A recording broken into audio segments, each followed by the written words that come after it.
झारखंड में अब शुरू होने जा रहा है एसआईआर यानी कि स्पेशल इंटेंसिव रिवीजन। यह वही प्रक्रिया है जिसने कुछ ही समय पहले बिहार में बड़ा विवाद खड़ा कर दिया था और इसकी गूंज अब झारखंड में भी सुनाई दे रही है। चुनाव आयोग ने कहा कि इसके लिए तैयारियां लगभग पूरी कर ली गई हैं और मुख्य निर्वाचन पदाधिकारी के रवि कुमार ने साफ कह दिया है कि झारखंड में भी मतदाता सूची का गहन होना जरूरी है और यह हो के रहेगा। सबसे पहले यह समझना जरूरी है कि एसआईआर आखिर है क्या।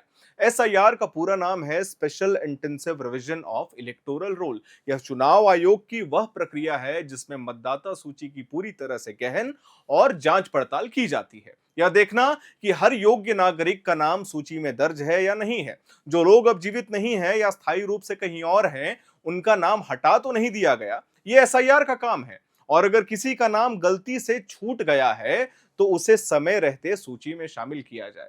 इसी तरीके से एसआईआर होता है। कागज पर यह प्रक्रिया लोकतंत्र को मजबूत करने का काम करती है, लेकिन असल में जब इसे लागू किया जाता है तो कई विवाद भी खड़े हो जाते हैं। बिहार इसका ताजा उदाहरण है। वहां पे एसआईआर शुरू होते ही मतदाता सूची से लाखों लोगों के नाम काटे जाने की खबर आती है।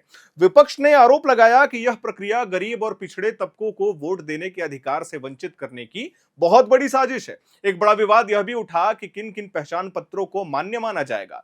कई लोगों को इस डर ने घेर लिया कि अगर उनके पास आधार कार्ड या फिर कोई स्पेसिफिक पहचान पत्र नहीं होगा तो उनका नाम सूची से गायब तो नहीं हो सकता है। यही वजह है कि अब झारखंड में एसआईआर शुरू होने से पहले ही कांग्रेस समेत कई राजनीतिक दल सतर्क हो गए हैं। झारखंड के मुख्य निर्वाचन पदाधिकारी के रवि कुमार ने हाल ही में सभी जिलों के निर्वाचन अधिकारियों के साथ ऑनलाइन बैठक की है। इस बैठक में उन्होंने साफ निर्देश दिया है कि 17 सितंबर तक हर जिले को अपने अपने विधानसभा क्षेत्र में मतदान केंद्रों का रैशनलाइजेशन पूरा करना होगा। साथ ही 2003 की मतदाता सूची और मौजूदा सूची का मिलान तुरंत किया जाए। जिले के सभी कंप्यूटर ऑपरेटर और बीएलओ की ट्रेनिंग पूरी कराई जाए। उन्होंने कहा कि एसआईआर सिर्फ कागजी कार्रवाई नहीं है, बल्कि इसमें पारदर्शिता भी होना बेहद जरूरी है। इसी कारण उन्होंने पीपीटी प्रेजेंटेशन के जरिए सभी अधिकारियों को बारीकियों से जानकारी दी है कि किस तरीके से एसआईआर की जो प्रक्रिया है वो की जाएगी। के रवि कुमार ने बताया कि 2003 में जो मतदाता सूची बनाई गई थी उसकी प्रति अब सीईओ झारखंड की वेबसाइट पर उपलब्ध करा दी गई है। हर मतदाता इस वेबसाइट पर जाकर अपना नाम चेक कर सकता है। जो लोग रोजगार या पढ़ाई के कारण झारखंड से बाहर हैं और किसी दूसरे राज्य की सूची में शामिल हो चुके हैं, वे भी संबंधित राज्य की वेबसाइट पर अपना नाम देख सकते हैं। इतना ही नहीं, 18 सितंबर से 2003 की मतदाता सूची की प्रिंट कॉपी बीएलओ और निर्वाचन पदाधिकारियों के कार्यालय में भी उपलब्ध रहेगी, ताकि लोग खुद जाकर अपने नाम की पुष्टि कर सकें। बिहार की घटनाओं को देखते हुए झारखंड कांग्रेस अब कोई भी जोखिम लेना नहीं चाहती है। इसलिए कांग्रेस का एक प्रतिनिधिमंडल मुख्य निर्वाचन पदाधिकारी से मिला और उनसे इस पूरी प्रक्रिया पर सवाल खड़े भी किए हैं। विधानसभा सत्र चल रहा था, उस वक्त भी बवाल मचा हुआ था। कांग्रेस नेताओं का कहना है कि अगर एसआईआर में पारदर्शिता नहीं रही तो लाखों वैध मतदाता सूची से बाहर हो सकते हैं। झारखंड के इंडिया ब्लॉक का आरोप है कि यह एसआईआर दरअसल राजनीतिक फायदे के लिए किया जा रहा है और इससे वोटर सूची में बड़े पैमाने पर कटौती की जा सकती है। वहीं दूसरी ओर बीजेपी ने कांग्रेस पर ही पलटवार किया है। उनका कहना है कि कांग्रेस बेवजह डर का माहौल बना रही है। बीजेपी नेताओं का तर्क है कि मतदाता सूची की शुद्धि लोकतंत्र के लिए जरूरी है और अगर इससे पुरानी या फर्जी नाम हटाए जाते हैं तो इसमें आपत्ति क्या होनी चाहिए। बीजेपी का आरोप है कि कांग्रेस सिर्फ राजनीति नाटक कर रही है और जनता को भ्रमित करने की भी कोशिश कर रही है। मेरा कहने का मतलब है कांग्रेस और जेएमएम।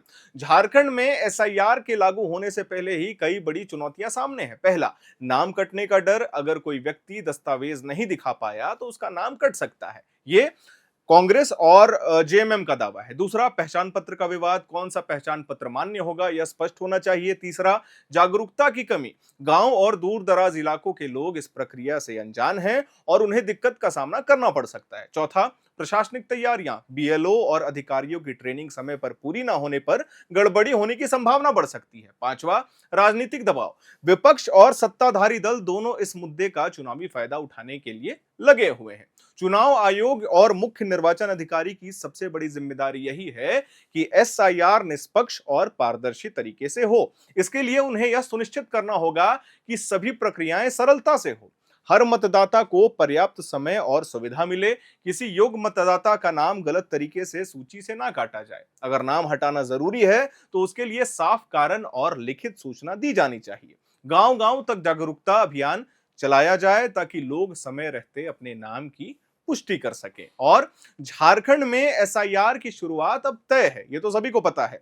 यह प्रक्रिया मतदाता सूची को साफ सुथरा बनाने के लिए की जा रही है, लेकिन बिहार का अनुभव बताता है कि अगर इसमें पारदर्शिता और सावधानी नहीं बरती गई तो यह लोगों के अधिकार छीनने का बड़ा कारण भी बन सकता है, क्योंकि बिहार में लगातार विपक्ष वहां आरोप लगा रहा है कि एसआईआर गलत हो रहा है। इसीलिए जरूरी है कि झारखंड में इस प्रक्रिया को ईमानदारी और निष्पक्षता से लागू किया जाए। लोकतंत्र तभी मजबूत होगा जब हर नागरिक को उसका वोट डालने का अधिकार सुरक्षित और सुनिश्चित होगा। जैसे जैसे एसआईआर का अपडेट्स आता जाएगा, क्योंकि सुप्रीम कोर्ट ने भी यह ऐलान कर दिया है, एक मीटिंग होने वाली थी कि हम पूरे भारतवर्ष में एसआईआर करने वाले हैं। तो जैसे जैसे एसआईआर का अपडेट आता जाएगा, हम अपने चैनल के माध्यम से अपने दर्शकों को देते जाएंगे। कैमरे के पीछे मेरे सहयोगी हैं अभिषेक मुकुंद। अगर आपको यह वीडियो पसंद आया हो तो इसे लाइक करिएगा, शेयर करिएगा, हमारे चैनल को सब्सक्राइब करिएगा। मेरा नाम है हर्षित और आप देख रहे हैं एयर नाउ।